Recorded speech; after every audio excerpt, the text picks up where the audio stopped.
ay isang masipag na scholar ng J-Corp na ang CEO ay ang ama ni Ken, si Don Puero Cerato. Ngayon ay nag-aaral na ang dalaga sa isang prestihiyosong universidad kung saan nag-aaral din ang anak ng Don na si Ken. Kung sa parte ni Mia ay masaya siya dahil hindi niya lubos na akalaing makakapag-aral siya ng kolehiyo. Ngunit, kabaliktaran naman yun kay Ken. Madalas ipinagmamalaki ni Don Puero si Mia sa kanyang mga kaibigan. Binibigyan diin ang magagandang grades at dedikasyon nito sa pag-aaral. At doon nagsimula ang pag-aalboroto ng emosyon sa puso ni Ken. Sa tuwing naririnig niya ang pangalan ni Mia, naguguluhan siya, naiinggit sa atensyon na binibigay ng kanyang ama. Isang araw, nagtagpo sila ni Mia sa library. Habang nag-aaral, napansin ni Ken ang pagiging masigasig nito. Magkakilalan sila at minsan na rin silang nagkausap. Ngunit hindi maganda ang pakikitungo ni Ken sa dalaga. "Oh, hi Ken! Nandito ka rin pala." Ngiti ni Mia sa kanya. Ngunit imbis na sumagot ay para lamang isang hangin ang dalaga ng mga sandaling iyon dahil hindi siya pinansin ni Ken. Hanggat maaari ay ayaw niyang kausapin ang dalaga dahil gusto niyang maramdaman nito na ayaw talaga niya dito. Kinagabihan, sa mansyon ng mga Cerato, habang nasa hapagkainan, nag-usap ang mag-ama tungkol sa mga plano ni Don Puero sa paparating niyang kaarawan. "Ken, naisip kong imbitahan si Mia sa birthday dinner mo," sabi nito. "What? Dad, I won't allow it. Kaarawan ko yun. Kaya ako ang mamimili kung sinong imbitahan ko." Galit na wika ni Ken, puno ng emosyon. "Bakit ka nagagalit? Siya ay isang mahusay na scholar at kaibigan mo," sabi ng Don. "Kaibigan? Kailan ko pa naging kaibigan na babaeng yun? Alam mo, Dad, this is too much. Sa dinami-rami na scholars mo, bakit kay Mia ka lang ganyan? Pinag-aral mo nga siya sa university na pinapasukan ko. Nag-feeling close pa sa akin. Tapos ngayon, gusto mong imbitahan siya sa birthday ko? Dad, hindi ko na gusto ang atensyon na binibigay mo sa kanya. Bakit hindi mo makita na parang pinapabayaan mo ko?" Sagot ni Ken. Lumalakas na ang kanyang boses. "Ken, hindi ko naiintindihan. Bakit ganyang kalaki ang reaksyon mo? Si Mia ay hindi lang basta scholar. Isa siyang mabuting tao."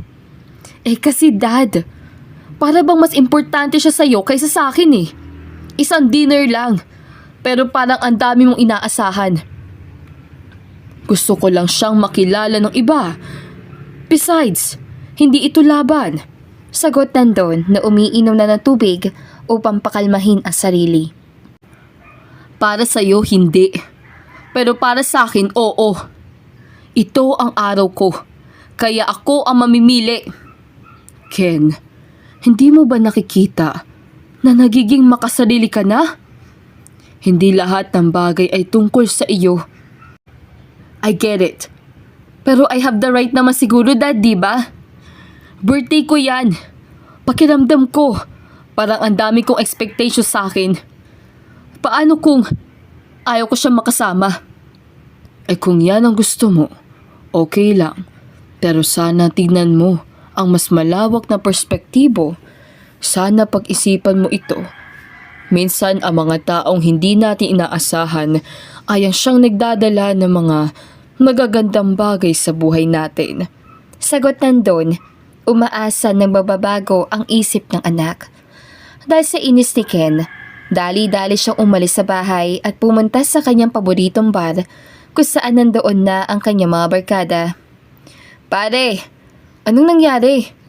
Mukhang galit ka ah," sabi ni Jake, itinaas ang baso. Imagine niyo yun.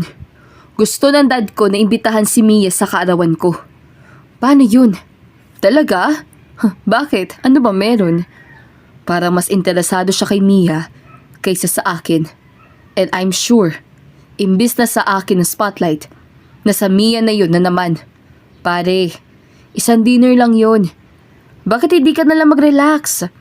Suwestisyon ni Jake habang umiinom ng beer. Relax.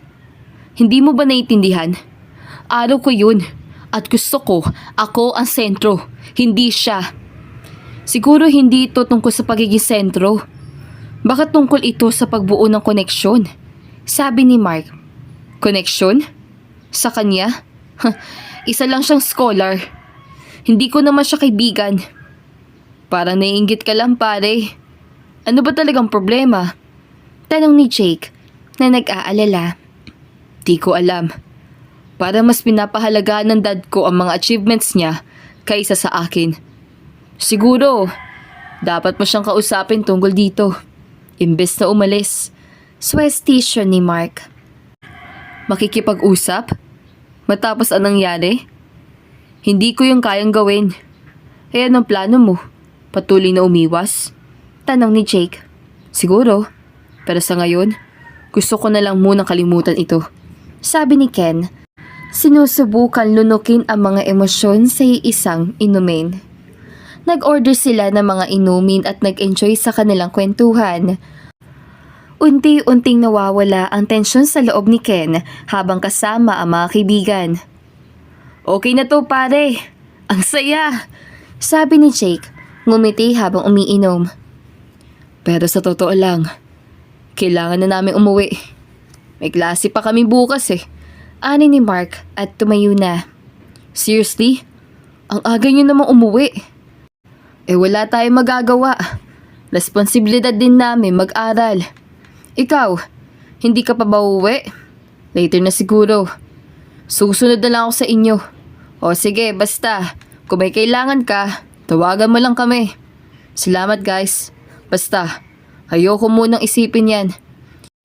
Umalis ang dalawa at naiwan si Ken na nag-iisa. Nagbumuni-muni sa mga nangyari. I hate her. Wika ni Ken sa kanyang sarili. Ang galit ay tila nag-aalab sa kanyang dibdib. Habang umiinom, naiisip niya ang lahat ng mga pagkakataon tila pinapabayaan siya ng kanyang ama para kay Mia. Bakit kailangan pa niyang ipakita ang lahat ng iyon? Para bang ang dami niyang nakukuha na hindi ko makuha? Patuloy niyang bulong. Naguguluhan sa kanyang nararamdaman. Dahil dito, hindi na niya alam kung paano niya harapin ang mga susunod na araw. Ang alak ay tila hindi sapat upang maalis ang lahat ng sama ng loob na bumabalot sa kanya. Ilang sandali pa, nagding ang cellphone ni Ken. Nakita niya si Doña Shelo ang tumatawag. Ken! Where are you? It's getting late! Tanong ng kanyang ina na nag-aalala. Just hanging out with friends, Mom. Nothing to worry about. Sagot niya, sinisikap na maging kalmado. You know you have a birthday dinner tomorrow, right? Your father is really looking forward to it. Sabi ng Doña, tila nag-aalala. I know, but I don't want Mia there. It's my day. Galit na wika ni Ken. Why do you feel that way? Mia is a good person and she admires you. You should give her a chance. I don't care. I don't want her stealing my spotlight. Sagot ni Ken na noon ay tila ba muling bumabalik ang inis. Ken, it's not about the spotlight. It's about family and friends coming together. Can't you see that? Maybe, but I just don't want her around. Can't you understand? Pahayag ni Ken. Okay, I get it. Just come home, please. Let's talk about it when you get there. Pakiusap ng Doña. Fine, I'll be home soon. Sagot ni Ken, isinara ang telepono na may halong inis at kaunting ginhawa. Pagdating ni Ken sa bahay, nakita niya nag-aabang ang Doña sa sala. Ken, kamusta? Anong nangyari? Tanong niya habang naglalakad papalapit. Mom, wala. Gusto ko lang talaga umiwas sa lahat. Sagot ni Ken sabay upo sa sofa. Alam ko na mahirap. Pero sana naman ay bigyan mo rin ng pagkakataon si Mia. Hindi siya kalaban, anak.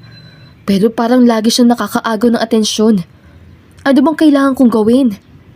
Ang kailangan mo lang ay buksan ang isip mo. Hindi lahat ng tao ay kaaway.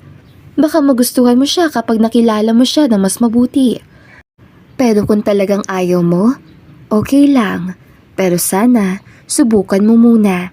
Anya, naisip ni Ken ang mga sinabi ng ina. I'll try. Kinabukasan, sa dinner, kaunti lang ang inimbita ni Ken. 2 lang sa kanyang mga kaibigan. Habang naghihintay, lalo siyang naiinis na makita ang pagdating ni Mia na sinundo pa ng kanilang driver. Wow! Super special! May grand entrance. Naiinis sa wika ni Ken. But dude, look at her. Sobrang ganda niya.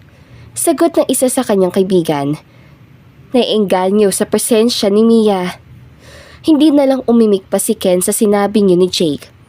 Nang pumasok si Mia sa bahay, nginitian niya ang mga tao at komportable siyang naglakad patungo sa kanila. Happy birthday, Ken! Bati niya, puno ng saya. Thanks. Matipid na sagot ni Ken, nagtatakang hindi ipakitang inis.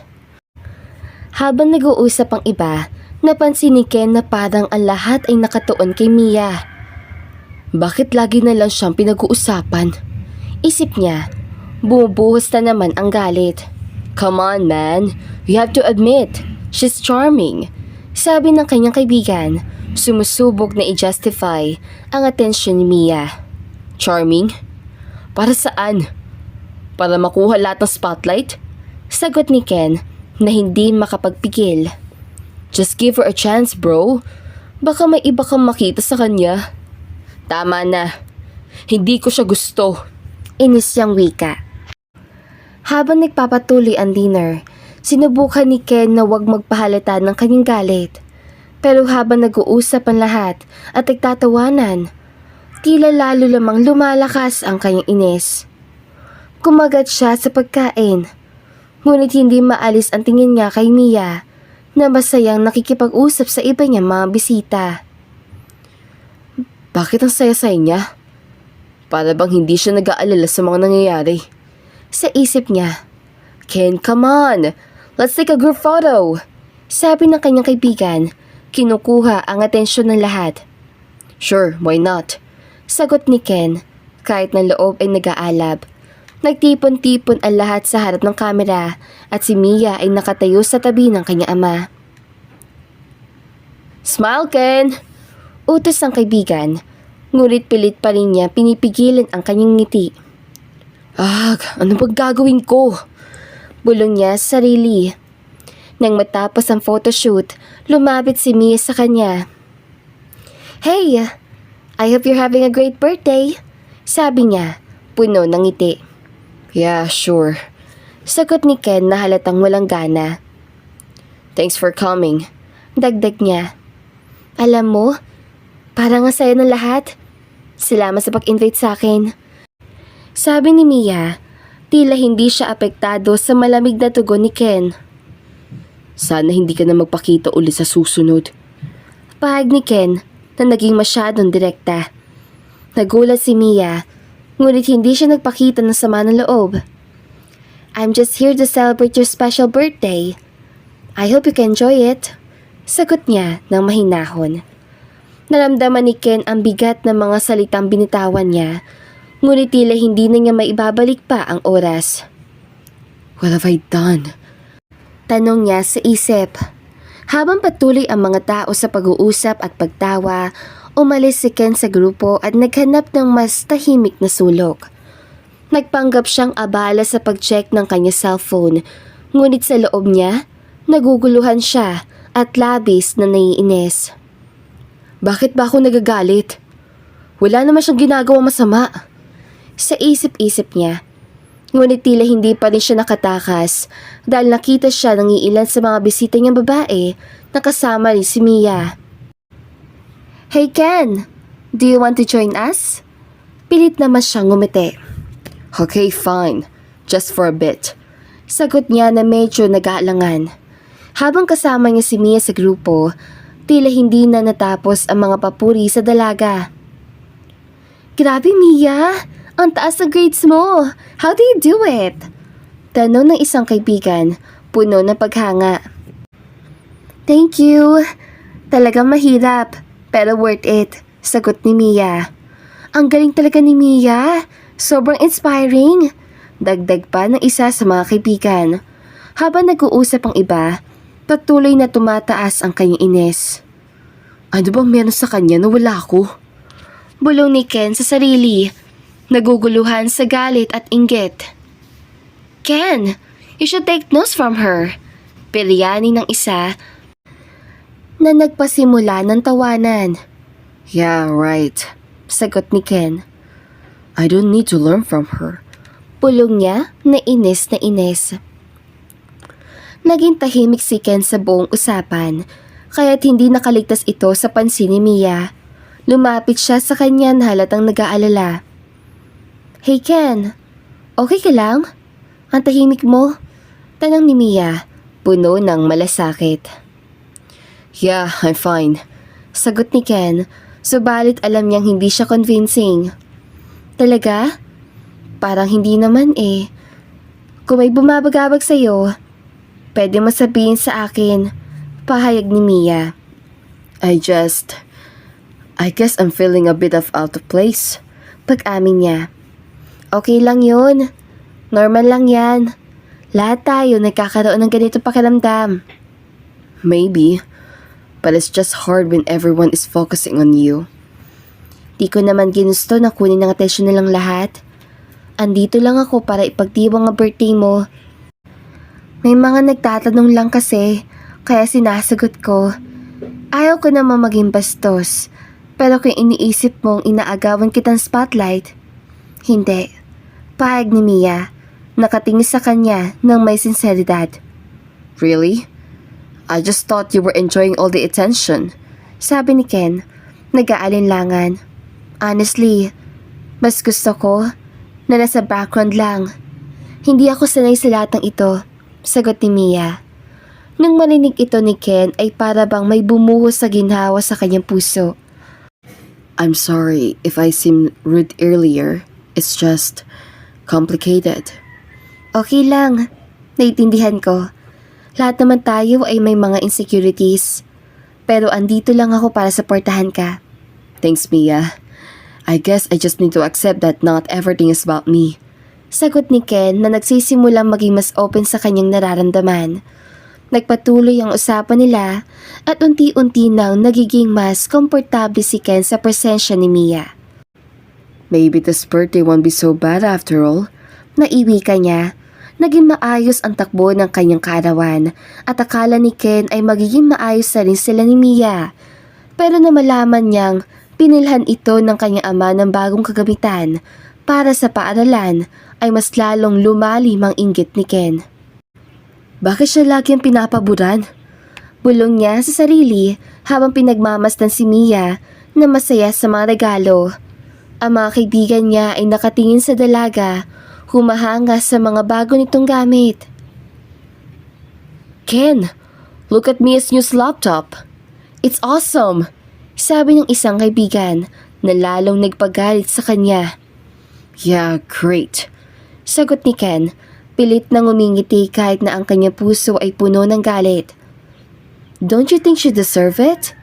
She's a top scholar. Dagdag pa ng isa na nagpasiklab sa kanyang damdamin.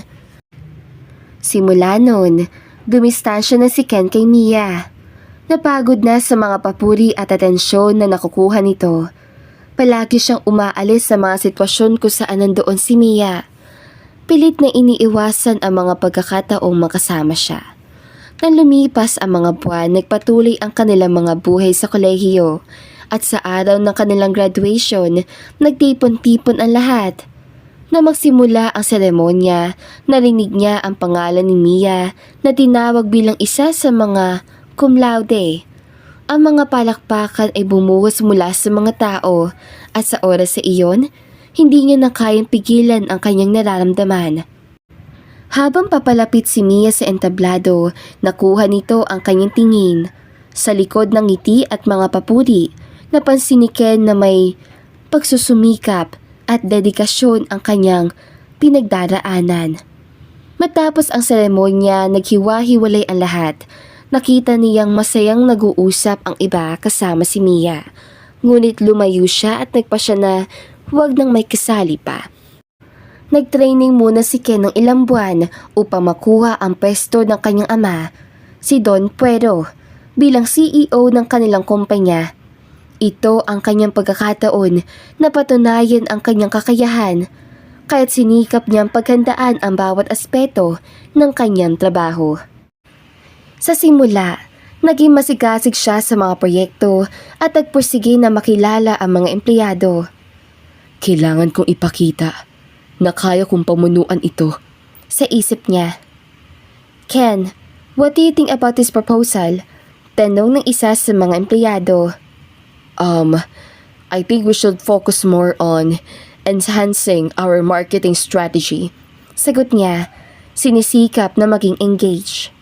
Habang lumilipas ang mga araw, unti-unti siyang natututo at nagiging mas kumpiyansa.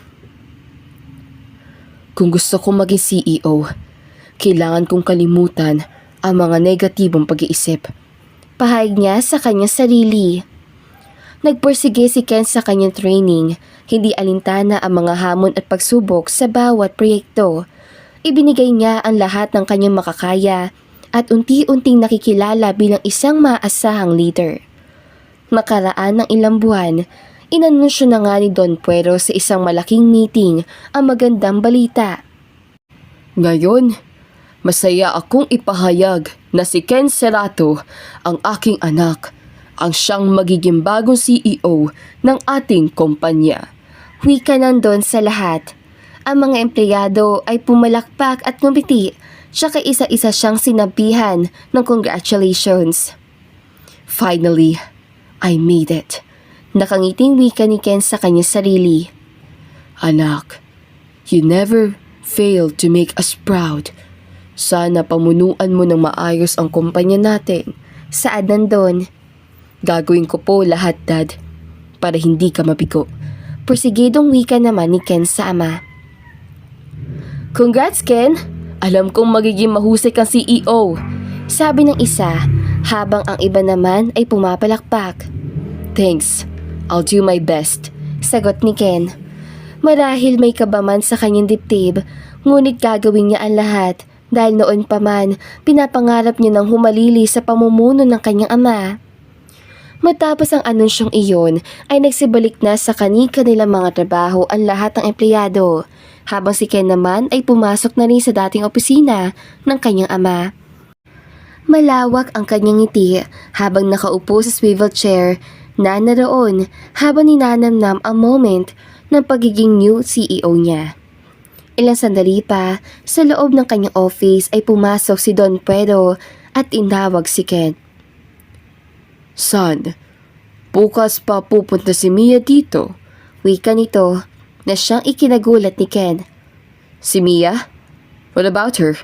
Tanong ni Ken, naguguluhan. Siya ang magiging sekretary mo. Sagot ng ama. Agad na patayo ang binata sa kanyang kinaupuan at bakas sa mukha nito ang gulat. What? Dad, no! Sigaw ni Ken, halos hindi makapaniwala.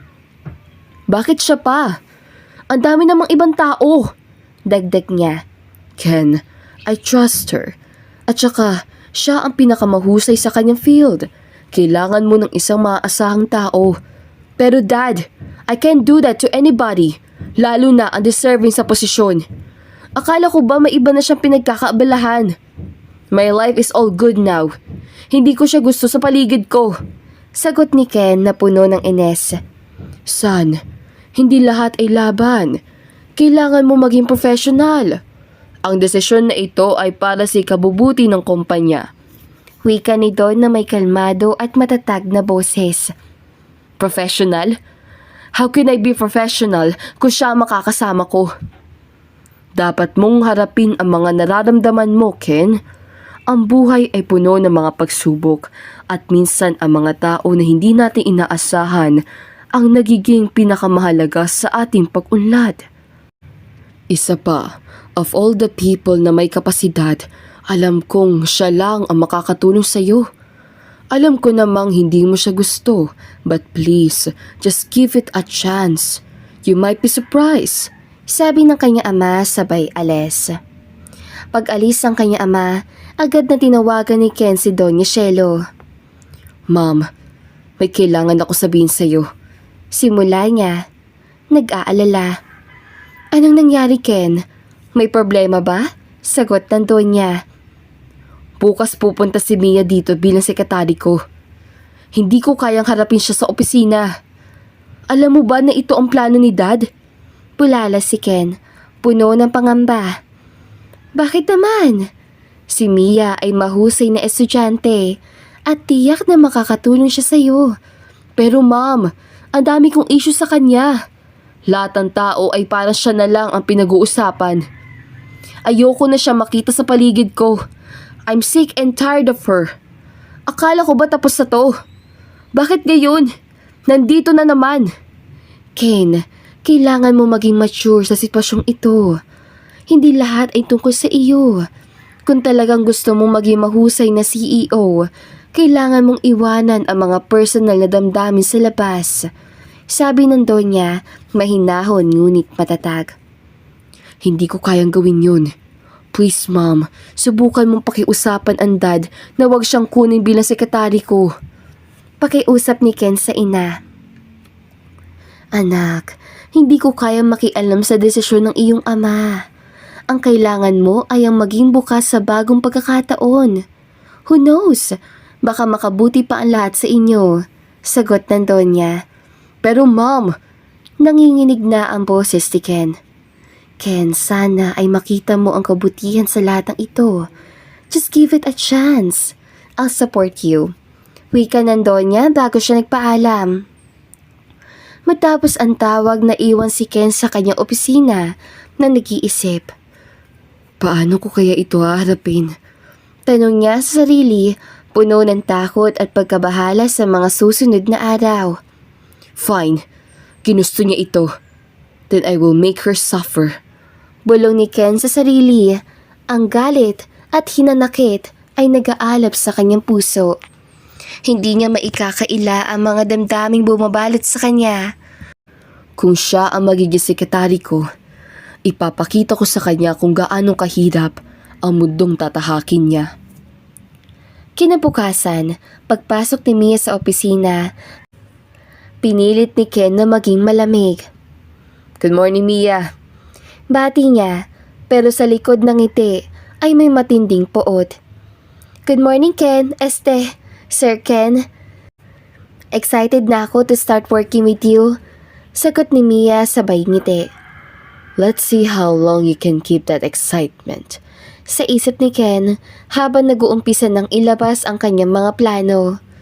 Habang nagtatrabaho sila, sinadya niyang gawing mahirap ang mga task para kay Mia.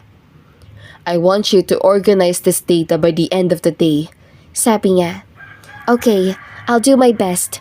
Sagot ni Mia, pero sa kanyang mga mata ay may determinasyon. Tambak na gawain ang ibinigay ni Ken kay Mia. Ngunit sa kabila ng lahat ng yun, wala siyang narinig na reklamo mula dito. Mas lalo lang siyang naiinis habang pinagmamasdan ang dalaga na masigasig na nagtatrabaho. Tila ba walang pakialam sa bigat na mga gawain. Ang dami-dami na. Pero bakit parang okay na sa kanya? Bulong ni Ken sa sarili. Naguguluhan at nababalisa. Dapat sana maubos ang pasensya niya. Habang patuloy si Mia sa kanyang trabaho, nagdesisyon si Ken na gawing mas mahirap ang mga task. Mia, gusto ko maayos mo ito ng mas mabilis. Dapat matapos ito sa loob ng 1 oras. Sabi niya na may tono ng panunuya. Okay, I'll make sure to finish it. Sagot ni Mia, puno ng ngiti na lalo lamang nagpatindi ng galit ni Ken. Bakit siya palagi nakangiti? Nakakairita. Habang umuusad ang araw, nagpatuloy si Mia sa kanyang mga gawain. Walang patid ang dedikasyon. I'll show him that I can do this. Sa isip naman ni Mia. Bago pa man kasi siya pumasok sa kumpanya at kampanan ang papel ng pagiging sekretarya ni Ken, ay nasabi na sa kanya ni Don na baka may posibilidad na pahirapan siya ni Ken. Batid naman din niyang magmula noon ay hindi na nawala ang galit ng binata sa kanya. Pero wala siyang planong sukuan ang lahat ng hamon na ibibigay ng binata dahil alam niyang kapag nagsawa na ito ay kusa itong titigil. Habang si Ken naman ay naroon pa rin ang Ines habang pinagmamasdan niya ang dalaga na abala pa rin sa ginagawa nito. Nagpatuloy ang ganoong trato ni Ken kay Mia. By 5 p.m., dapat ay nakauwi ng lahat ng empleyado, lalo na si Ken. Ngunit si Mia ay nanatili pa rin sa opisina kahit nag-uumpisa ng gumabi para lang matapos ang lahat ng pinapagawa niya. Oh shoot! I forgot my laptop sa office. Wika ni Ken. Nang bumalik si Ken sa building para kuhanin ang naiwan niyang laptop, sinalubong siya ng guard. Sir, bumalik po kayo. May nakalimutan po ba kayo sa itaas? Ako na po ang kukuha. No thanks, ako na. Sagot ni Ken. Dali-dali siyang sumakay ng elevator papunta sa kanyang opisina. Pagbukas noon ay natigil siya sa paglalakad nang marinig niya ang tunog ng keyboard mula sa pwesto ni Mia. Bakit nandyan pa rin siya? Agad siyang napatingin sa kanyang relo at 6:30 na ng gabi. Wala nang ibang tao sa building bukod sa janitors, gwardya at silang dalawa ni Mia. Nanatili siyang tahimik habang pinagmamasdan ang dalaga na abala pa rin sa kanyang ginagawa. Kita niya pa ang pag-uunat nito na para bang nangangalay na. Nangakmang liningon na ang dalaga ay doon na siya tumikim at nagsalita. Mia, hindi ka pa ba uuwi? Tanong niya. Sir, nandyan pa po pala kayo? Yeah. Naiwan ko kasi ang laptop ko sa office eh. Binalikan ko para kunin. Aalis na rin ako agad. Okay. Sige po. Malapit na rin naman po ako matapos. Gusto ko lang siguraduhin na maayos ang lahat bago ako umalis. Sagot ni Mia. Bakit parang hindi ka napapagod? Sagot ni Ken na medyo naiinis. Dapat kasi ay may pagmamalasakit tayo sa trabaho. Pahayag ni Mia, nakatingin sa mga dokumento. Ayoko lang na magkaproblema tayo. Oh, ako sa'yo, sir. I need this job. Napaka-dedicated mo naman. Well, good luck sa mga gagawin mo. Uuwi na ako. Wika niya. Pagkatapos siya makuha ang laptop sa kanyang opisina, ay nagmadali na rin siyang umalis. Salamat, sir. See you tomorrow. Rinig niya pang wika ng dalaga. Nagpatuloy si Ken sa kanyang ganitong ugali. Hanggang isang hapon, sinadya niyang manatili sa kanyang kotse na mag 5 p.m. na para masiguradong lalabas na ang lahat ng empleyado niya.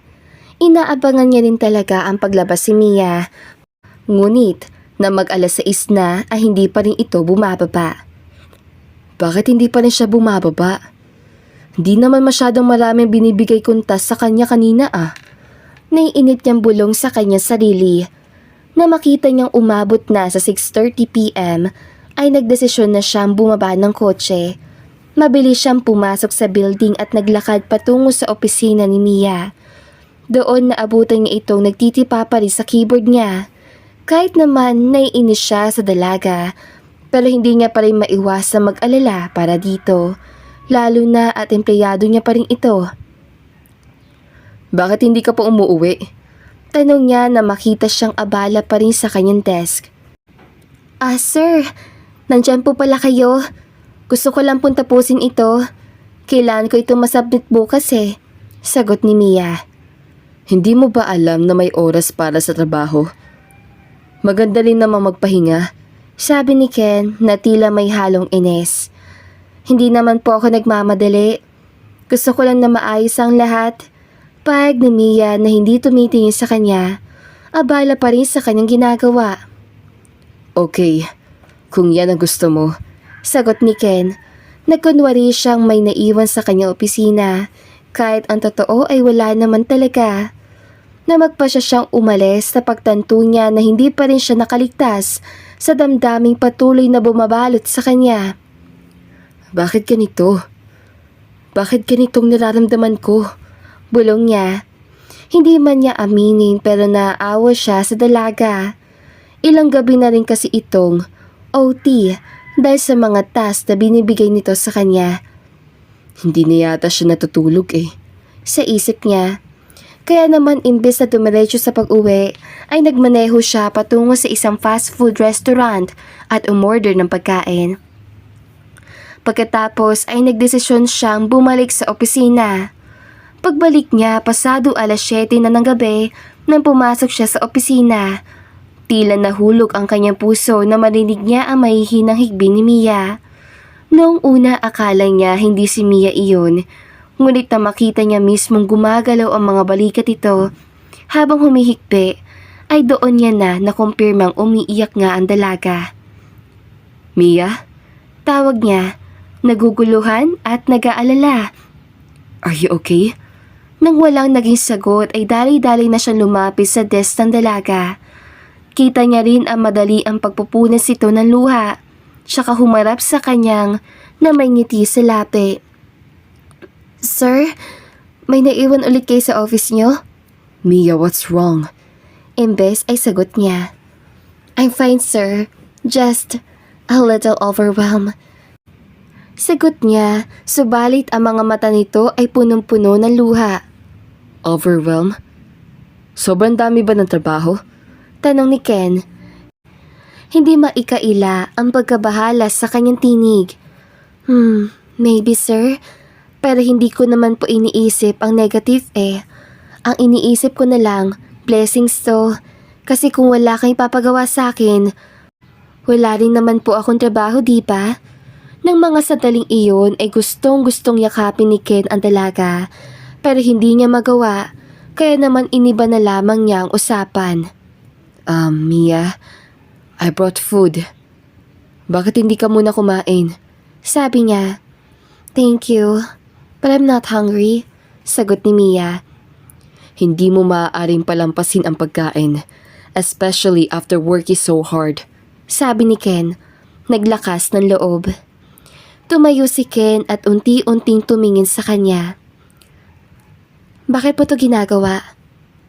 Parang hindi naman ikaw ang Ken na kilala ko eh." Tanong niya. "Maybe I'm trying to be better. I guess I'm just tired of being angry." Sagot ni Ken, puno ng sinseridad. Habang nagsisimula na sila mag-usap, unti-unting bumabalik ang mga alaala ng kanilang nakaraan. At sa mga sandaling iyon, napagtanto ni Ken na hindi niya kayang talikuran ang damdaming mayroon siya para kay Mia.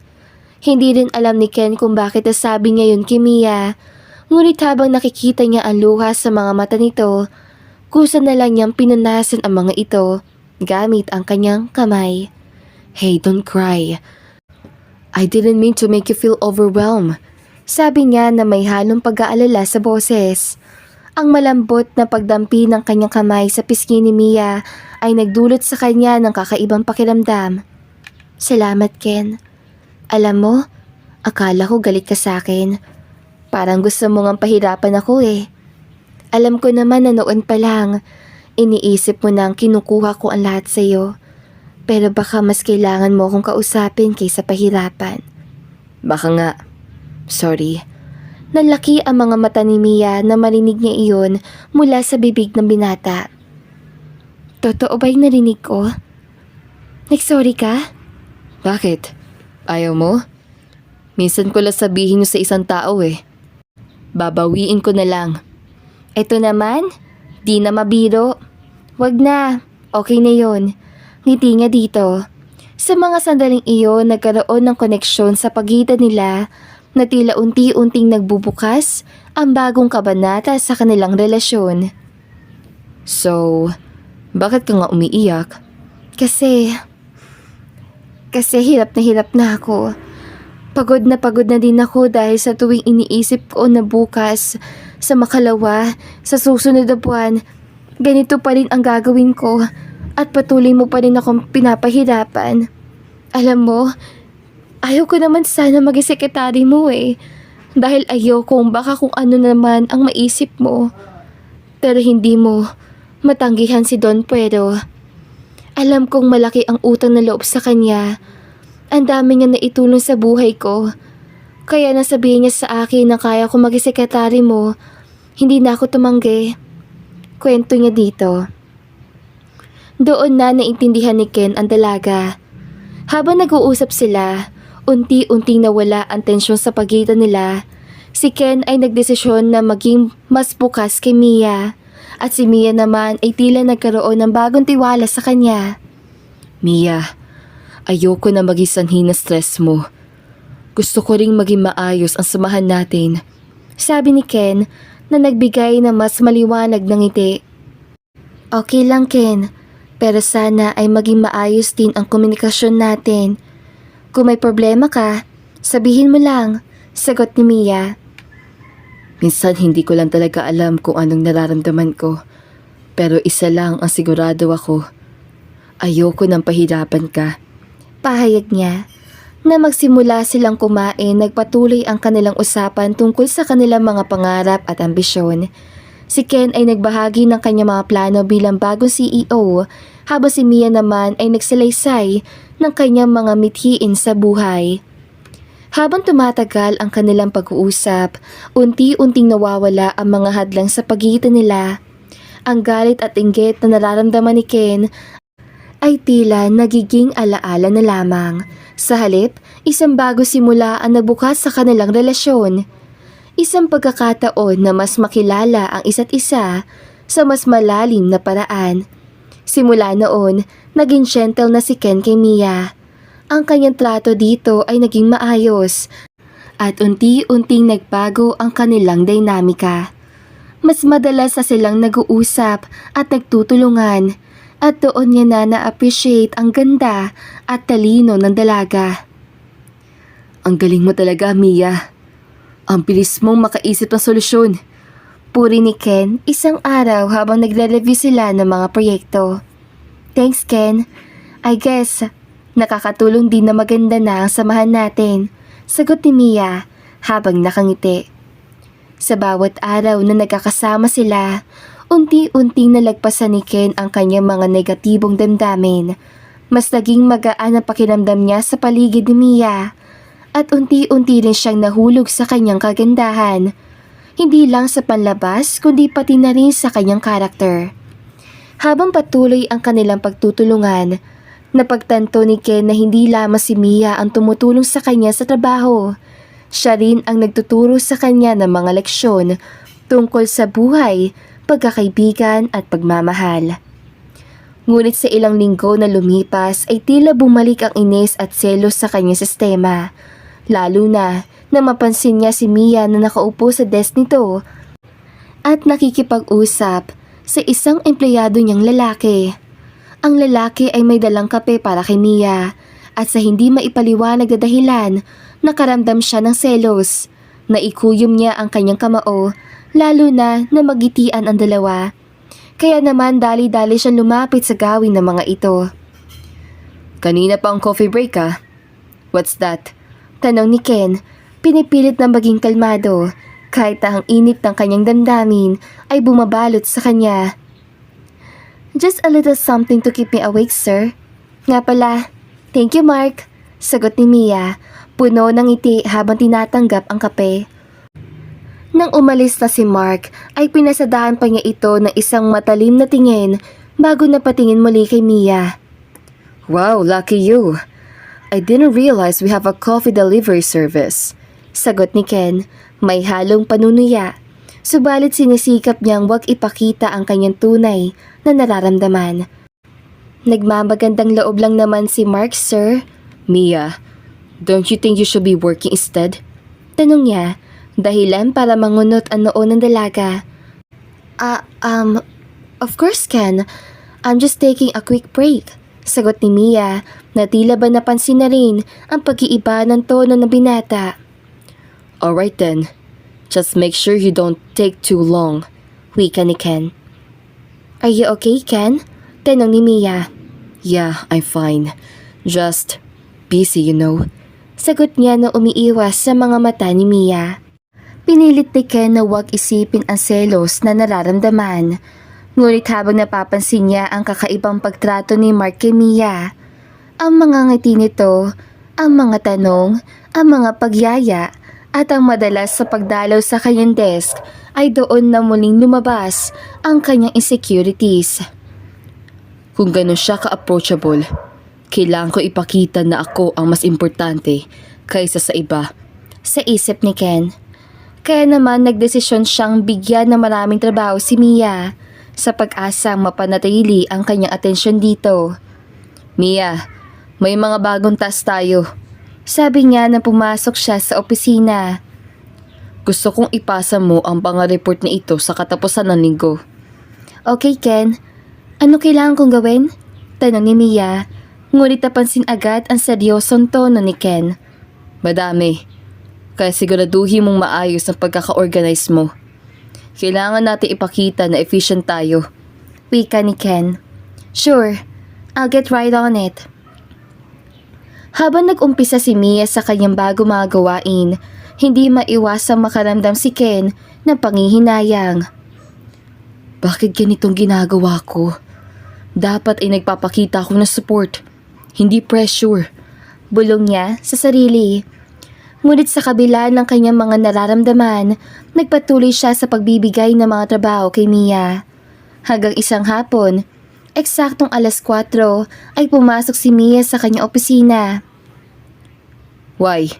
Tanong niya agad dito. Boss, pwede ba akong mag-out ng 5 p.m. today? Tapos ka na ba sa trabaho mo? Tanong ni Ken, na medyo nag-aalangan. Hindi pa, pero... Hindi pa pala eh. Tapusin mo muna. Hindi ba't sabi ko kailangan niyang matapos ngayong araw? Yes, at tatapusin ko naman siya mamaya sa bahay. May lakad lang kasi ako eh. Inibitahan ako ni Mark. Nang marinig ni Ken ang pangalan ni Mark, doon na bumuhos ang inis at selos sa kanyang puso. Mark na naman? Sa isip niya, dahil hindi niya kayang isaboses iyon. Hindi ba at mas importante ang mga deadline? I mean, you can just leave if you haven't finished your task. Ken, I promise, I'll finish it. Pero may ilang bagay lang ako na kailangan gawin. Like what? Nanatili ang pagkunat na noo ni Mia, kaya doon na muling nagsalita si Ken. Fine, just make sure you finish everything by tomorrow. Sagot niya, ngunit sa loob niya, hindi maalis ang pag-aalala. Bakit nga naman ako nagagalit sa isang simpleng imbitasyon? Bulong niya na hindi na narinig pa ni Mia. Thank you, Ken. I really appreciate it. Sagot ni Mia. Habang paalis si Mia sa opisina, ay hinatid niya pa ito ng tingin palabas. Hindi niya rin maiwasang hindi mainis. Kaya naman sa inis si Ken, ay tinawagan niya ang kanyang mga kaibigan at nagpunta sila sa bar. Pagdating nila, agad siya nag-order ng alak, umaasang makalimutan ang kanyang mga alalahanin. Bro, what's up? Mukha may pinagdadaanan ka ah. Tanong ng isa sa kanyang mga kaibigan habang umuupo sila.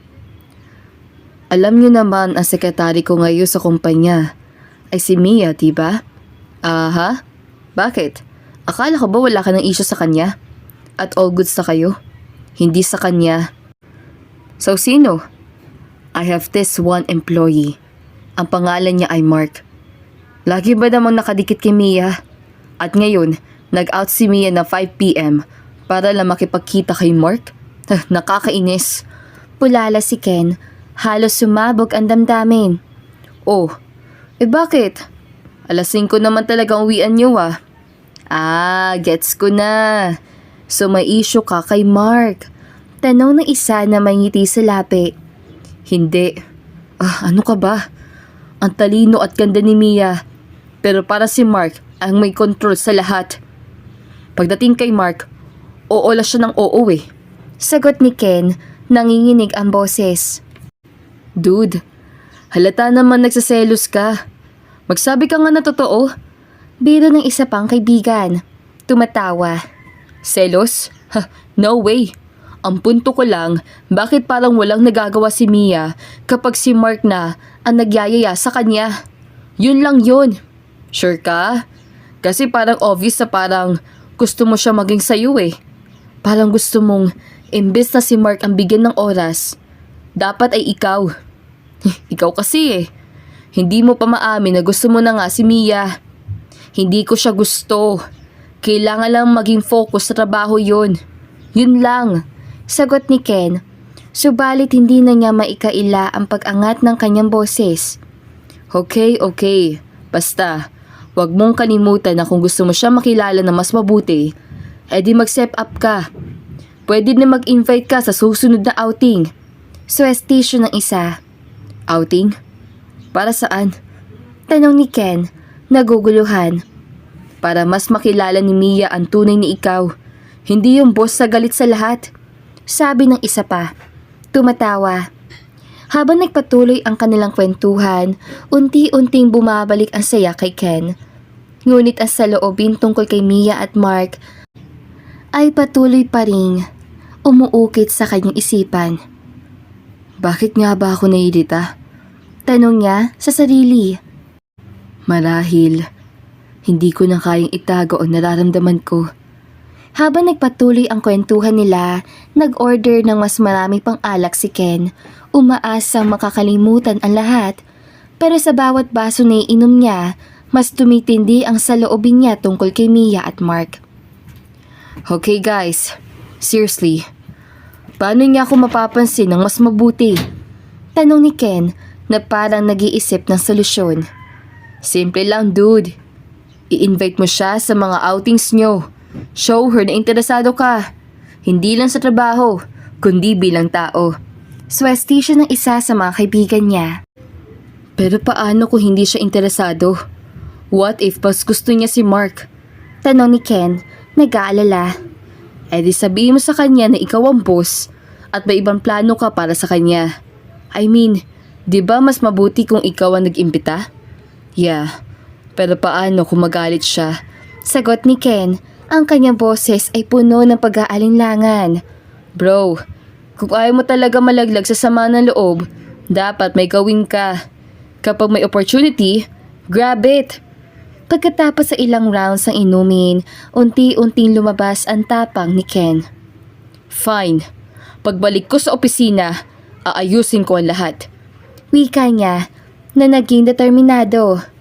Now you're talking. Just be yourself, Ken.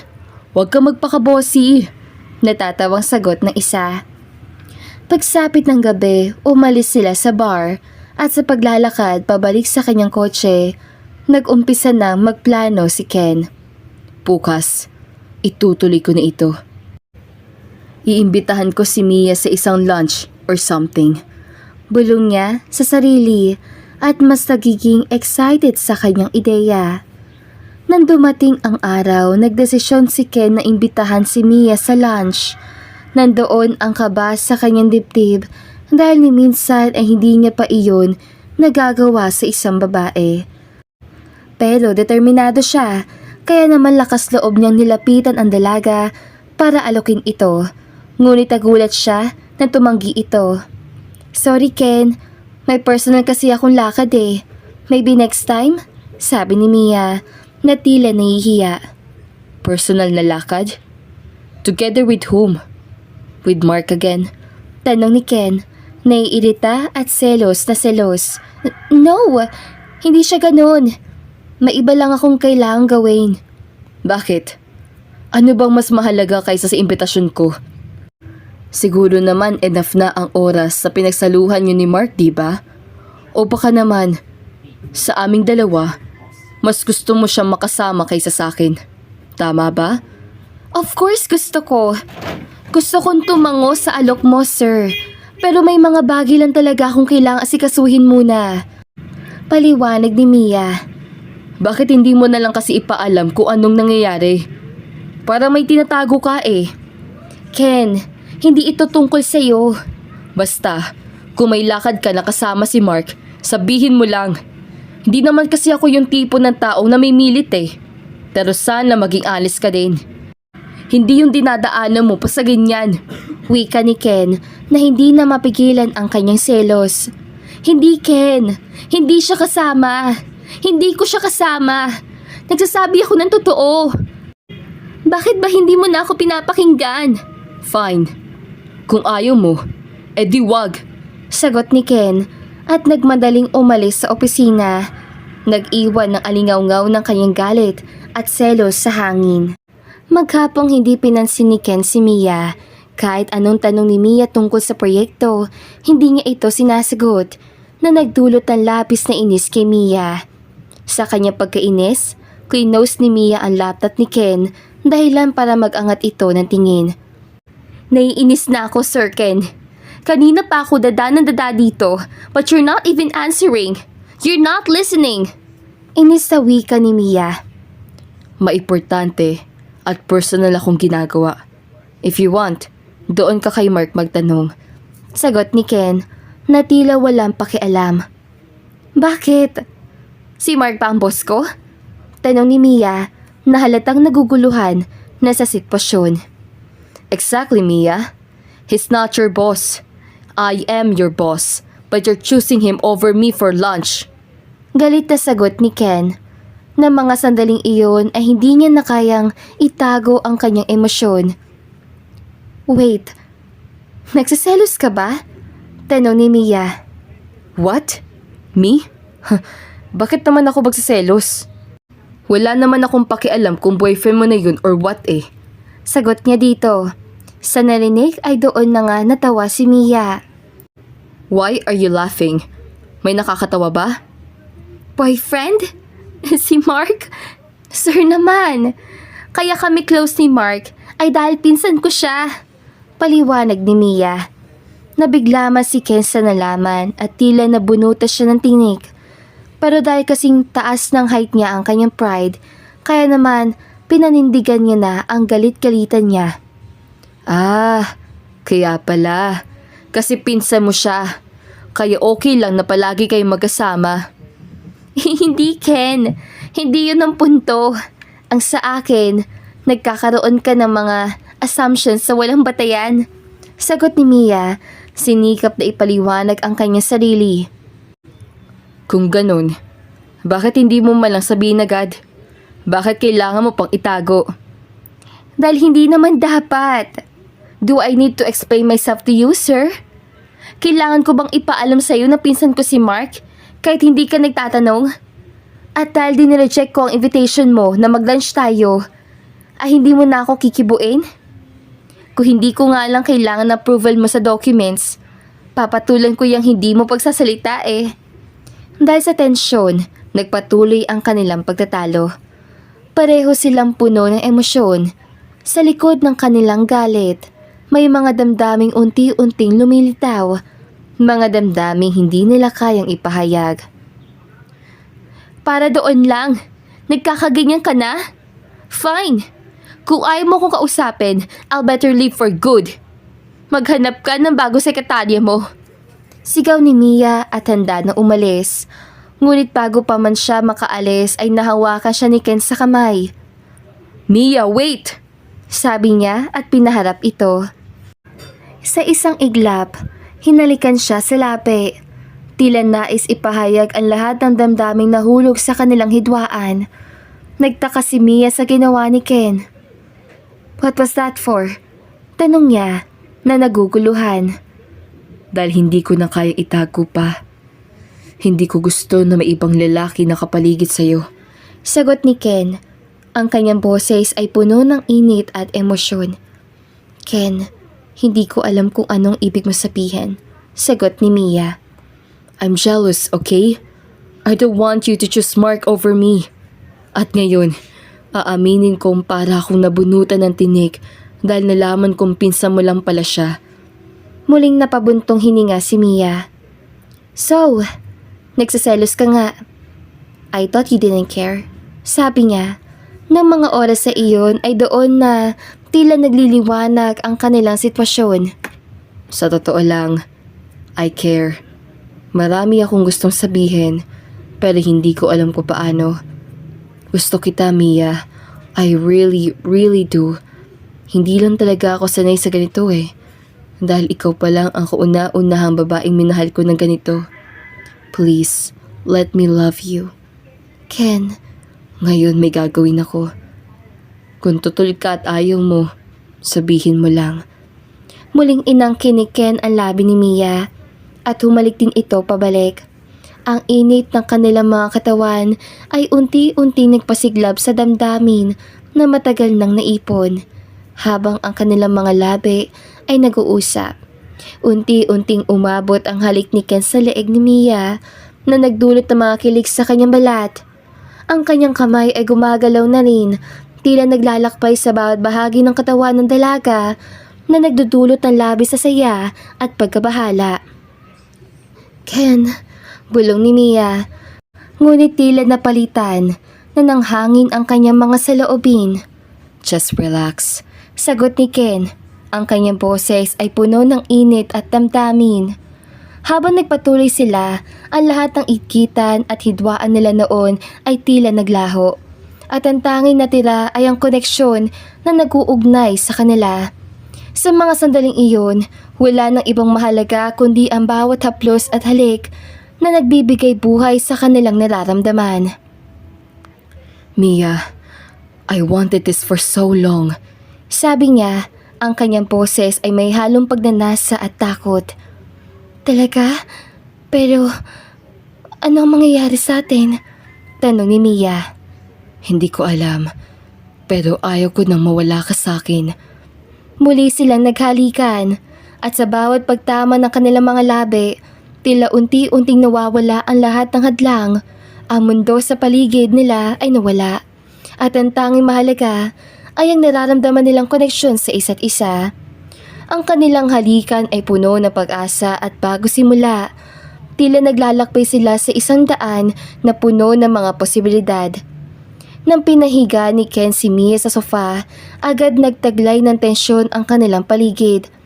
Ang mga mata ni Mia ay puno ng pag-aalinlangan at pag-asa. Ken, are we really doing this? Tanong niya sa nanginginig na boses. Yeah, I think we are. Sagot ni Ken. Ang puso ay nag-aalab sa damdamin. Muli silang naghalikan at sa bawat segundo, ang init ng kanilang mga damdamin ay tila nagiging mas matindi. Habang nagpatuloy ang kanilang halik, unti-unting nawala ang lahat ng pag-aalinlangan. Tila isang bago simula ang nagbukas para sa kanila. Puno ng mga posibilidad at pag-asa.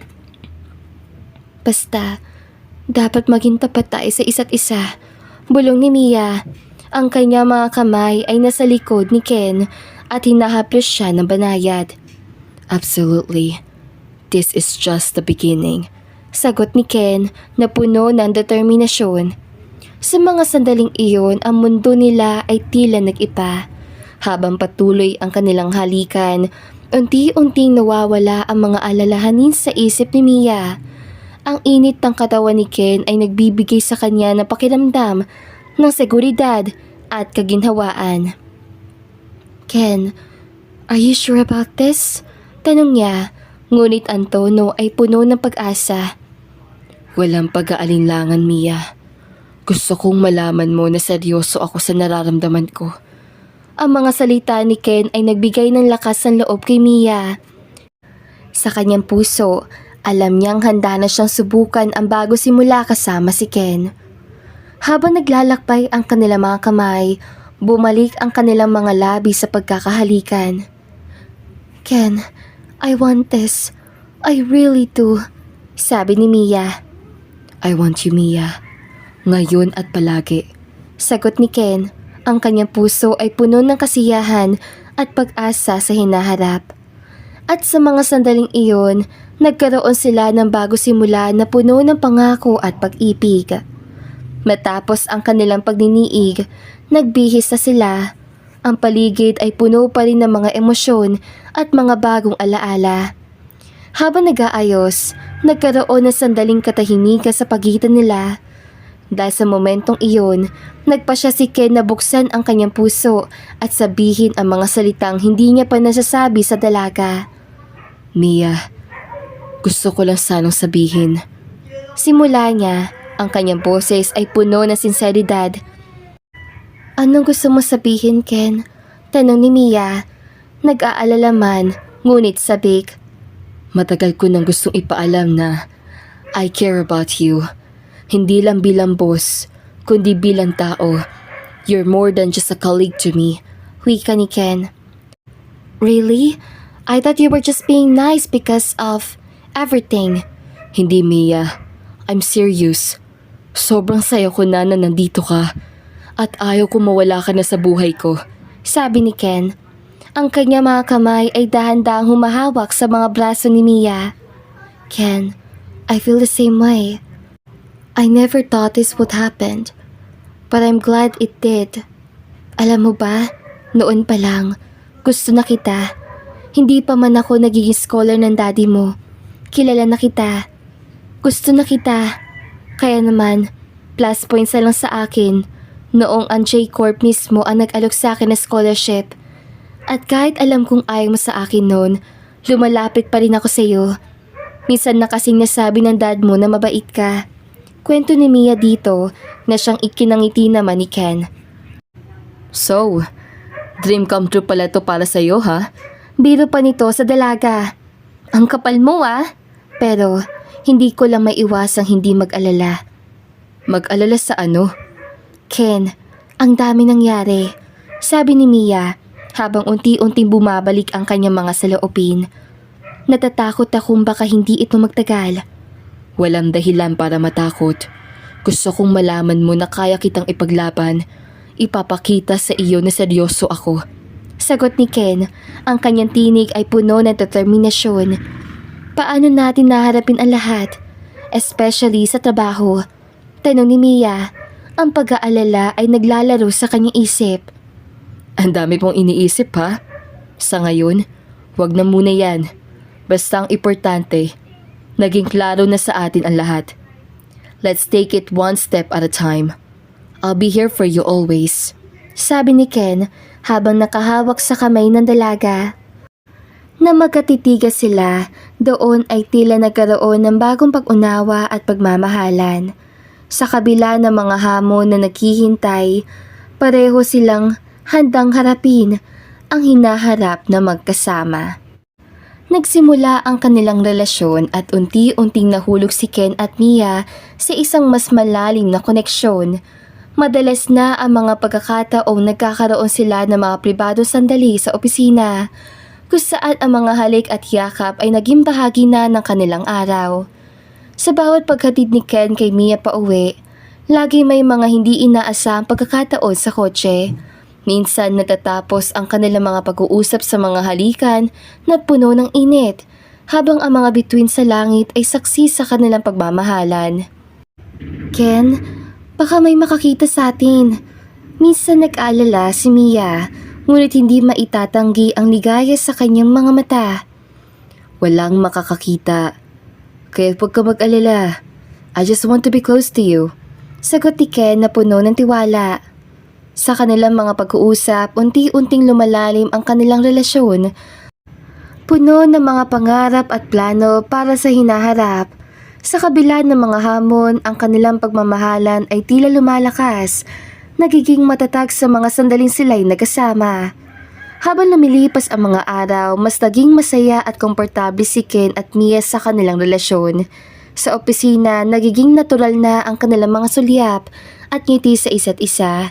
Kahit na may mga tao sa paligid, laging may mga sandaling nag-aabot sila ng kamay o nakikislapan na mga mata sa gitna ng mga meetings. Isang gabi habang hinahatid ni Ken si Mia pauwi, napansin niya ang mga bituin sa langit. Mia, gusto mo ba mag-stargazing? Tanong niya na nagbibigay diin sa kanyang pagiging romantiko. Stargazing? Sagot ni Mia, nakangiti at naguguluhan. Oo, tara na. Wala namang masama eh. Sabi ni Ken na puno na excitement. Na makahanap ng magandang lugar, nagparking sila sa isang tahimik na bahagi at umupo sa likod ng kanyang kotse. Tumingala sila sa langit at nakita nila ang mga bituin na kumikislap. Ang ganda, di ba? Tanong ni Ken habang nakatingin kay Mia. Ang ganda talaga. Parang ang daming pangarap na nakasapit sa langit. Sagot ni Mia. Kung maaari lang, gusto kong ipangako na ang bawat bituin na nakikita natin ay magiging simbolo ng mga pangarap natin. Tama ka. Gusto kong maging bahagi ka ng mga pangarap ko, Ken. At gusto ko rin na maging bahagi ka ng buhay ko. I want that too, Mia. Dahil hindi na ako papayag na mawala ka pa sa akin. Mahal na mahal kita. Mahal na mahal din kita. Doon na nga nila pinagsaluhan ng isang masuyong halik na kalaunan ay nauwi sa isa na namang mainit na tawag ng kanilang mga katawan. Dahil sa sandaling iyon, tila ang mga pangarap nila ay nagiging mas maliwanag. Ang pag-uusap nila ay nagbibigay diin sa kanilang mga pangako sa isa't isa at alam nilang handa silang harapin ang anumang hamon na darating. Nang inamin ni Ken at Mia ang kanilang relasyon sa mga magulang ni Ken, nagkalak ang mga ito. Mom, Dad, may gusto kaming ipaalam sa inyo. Simula ni Ken, sabik at medyo kinakabahan. Anong balita, anak? Tanong ni Don Puedo, ang ama ni Ken, habang ngumiti. Si Mia at ako. Kami na, wika ni Ken. Agad na sumilay ang ngiti sa mga mukha ng kanyang mga magulang. Talaga? Wow! Congratulations! Sabi ni Doña Shelo, ang ina ni Ken, habang niyayakap si Mia. Salamat po. Excited kami na maging bahagi ng pamilya ninyo. Sagot ni Mia na puno ng saya. Alam namin na mabuti si Mia. Maganda ang asal at matalino. Swerte ka, Ken. Wika ni Don Puero na tila labis sa proud sa kanilang relasyon. Mula noon naging mas open ang kanilang pamilya. Nakapagdaos sila ng mga simpleng salo-salo at mas naging malapit ang pamilya ni Ken kay Mia. Sa bawat pagkakataon, nararamdaman ni Mia ang pagmamahal at suporta ng pamilya ni Ken na nagbigay sa kanya ng kapanatagan at saya. Salamat, Ken. Napakasaya ko na tanggap tayo ng pamilya mo, sabi ni Mia habang magkasama silang naglalakad pa uwi mula sa isang salo-salo. Walang anuman. Sa totoo lang, ikaw ang swerte sa buhay ko. Sagot ni Ken na mas lalong nagpatibay sa kanilang relasyon. Matapos ang ilang buwan ng kanilang masayang relasyon, nagpasya si Ken at Mia na oras na para hingin ang basbas sa mga magulang ni Mia. Sa isang formal na hapunan sa bahay ng pamilya Alejo, parehong kinakabahan ngunit determinado ang dalawa. Ma, Pa, gusto sana namin makipag-usap sa inyo tungkol sa relasyon namin. Simula ni Mia, hawak ang kamay ni Ken sa ilalim ng mesa. Tumingin ang mga magulang ni Mia sa isa't isa, puno ng interes. Anong gusto niyo sabihin? Tanong ng ama ni Mia. Gusto po naming ipaalam na seryoso kami sa isa't isa at handa kaming dalhin ang relasyon namin sa susunod na antas. Wika ni Ken na puno ng kumpiyansa. Gusto po naming makuha ang inyong paspas. Tugtong ni Mia, ang kanyang boses ay puno ng sinseridad. Isang ngiti ang sumilay sa mukha ng mga magulang ni Mia. Talaga? Natutuwa kami na narinig ito mula sa inyo. Sagot ng ina ni Mia, si Elena, habang niyayakap ang kanyang anak. Mahal na mahal ko po ang anak ninyo at nilarespeto ko rin po kayo. Alam ko rin po na mahalaga ang basbas ng pamilya, kaya nandito po kami ngayon sa inyong harapan. Masaya ako dahil pinapahalagaan mo kami at masaya din kami na nagmamahalan kayo. Kaya oo naman, kung saan kayo magiging masaya ay susuportahan namin kayo. Masayang wika ng ama ni Mia. Salamat po. I promise to take care of your daughter. Salamat po sa pagtiwala. Salamat din sa iyo, iho. Mula sa gabing iyon, naging formal at legal ang relasyon ni Ken at Mia sa kanilang pamilya. Ang kanilang mga magulang ay naging suportado at nakikinig sa kanilang mga plano sa hinaharap na nagbigay sa kanila ng inspirasyon at lakas. Dahil sa mga pangyayaring iyon, mas lumalim ang kanilang pagmamahalan at ang kanilang relasyon ay nagpatuloy sa pagtahak sa mas maliwanag na hinaharap. Sa paglipas ng mga buwan na pagtanto ni Ken na si Mia na ang gusto niyang makasama sa habang buhay, kaya naman nais siyang gawing espesyal ang kanyang proposal, kaya tagplano siya ng isang romantic na gabi. Sa isang malaling na gabi, inimbitahan ni Ken si Mia sa kanilang paboritong restaurant. Habang nag-aabang sa kanilang mesa, ang puso ni Ken ay tumitibok na mabilis. Alam niyang ang gabing iyon ay magiging isa sa pinakamahalagang sandali ng kanilang buhay. Pagkatapos ng masayang hapunan, dinala ni Ken si Mia sa isang nearby park na may magagandang ilaw at tanawin. Sa ilalim ng mga bituin, naghanap siya ng tamang pagkakataon. Mia, gusto ko sana makausap ka. Sabi ni Ken habang hinawakan ng kamay ni Mia. Of course, Ken. Ano yun? Tanong ni Mia na puno ng pag-aalala at kasabikan. Alam mo na simula pa lang, nagbigay ka ng kulay sa buhay ko. Ang bawat sandali na kasama kita ay napakahalaga. Kaya naman, gusto kong ipaalam sa iyo na Habang sinasabi ito, unti-unti niyang inilabas ang isang maliit na kahon mula sa kanyang bulsa. ito ang gusto kong ibigay sa iyo. Patuloy niya na may ngiti. Nang binuksan niya ang kahon, natagpuan ni Mia ang isang napakagandang singsing. Mia, will you marry me? Nagtakip ng kamay si Mia sa kanyang bibig, hindi makapaniwala sa kanyang narinig. Ken! Oh my gosh! Yes! Yes, of course! Sigaw niya. Ang kanyang mga mata ay puno ng luha, ng saya. Sa mga sandaling iyon, niyakap siya ni Ken at inilagay ang singsing sa kanyang daliri. Sa ilalim ng mga bituin, nagpasya silang dalawa na maging magkasama sa lahat ng dako ng kanilang buhay. Makalipas ang ilang buwan mula sa kanilang engagement, nagplano sina Ken at Mia ng isang masayang kasal na puno ng pagmamahal at mga alaala. Sa harap ng kanilang pamilya at mga kaibigan, nagpalita sila ng mga pangako sa isang magandang simbahan. Sa bawat pagsubok at saya, pipilitin kong mahalin ka at suportahan. Wika ni Ken habang pinapanood si Mia na may ngiti sa kanyang muka. Sa bawat araw, pangako kong magiging katuwang mo at hindi ka iiwan. Sagot ni Mia, ang kanyang mga mata ay puno ng pagmamahal. Matapos ang seremonya, nagdao sila ng isang masayang salo-salo, puno ng tawanan at kasiyahan. Habang naglalakad silang mag-asawa, naramdaman nilang pareho ang bago simula ng kanilang buhay. Mula sa kanilang mga alalahanin at pagsubok, umuspong ang isang matatag na relasyon na nagbigay liwanag sa kanilang hinaharap. At sa bawat paglipas ng araw, sama-sama nilang hinaharap ang lahat ng hamon at kasiyahan na puno ng pag-asa at pagmamahalan. At sa mga bituin sa langit, patuloy nilang sinasaksihan ang kanilang kwento. Isang kwentong puno ng pag-ibig, pagtanggap at pangako na magiging magkasama habang buhay. At dito na nga po nagtatapos ang magandang istoryang ito. Alright mga kaibigan, maraming salamat po for listening to this beautiful story. Alright, as I promised na i-shout out ko ang lahat ng nag-comment sa last upload. Alright, ibanggit ko lang ang mga pangalan niyo, okay? Kasi wala na akong space here. It's not like yung maiksi ang story. You know, pwede akong magchichika. So ngayon, mag-shoutout lang ako. Ibanggit ko lang ang mga pangalan ninyo. Alright, so here we go. Shout out to Jean the Best from UK. Hello po. To Virginia Kental. To Giovanni Lapad. Rebecca Jackson. Hello po.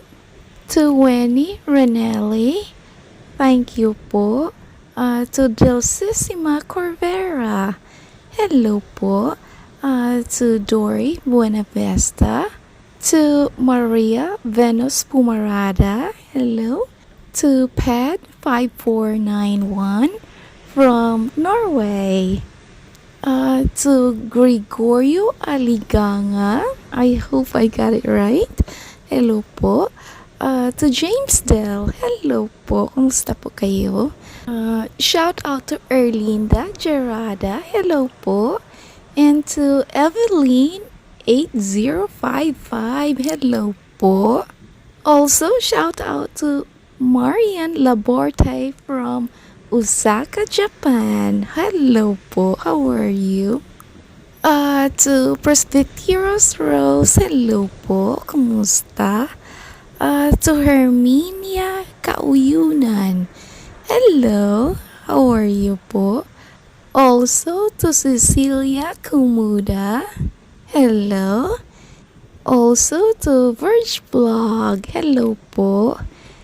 And also to Tuna Mayordo. She said, nasaan ka na, Miss Ethel? Hello po, nandito lang po ako. Actually, nag-narrate ako pero hindi pa tapos kasi Halloween dito. But I promise I will finish it tomorrow. So maybe sa next upload, ako na ang narrator. Okay? Alright. Thank you for asking though. Also, shout out to Mylene Del Rosario. Hello po. And to Lolita Rivarez. Hello po. And also, shout out to Rosana Padayogdog. Hello po. And last but not the least, shout out to George Espanola from Dasma, Cavite. Hello po. Kumusta po kayo? Maraming salamat po. Alright, until next time, sa mga hindi na shout out, comment na lang here. I will shout out you sa next upload. Alright, see ya!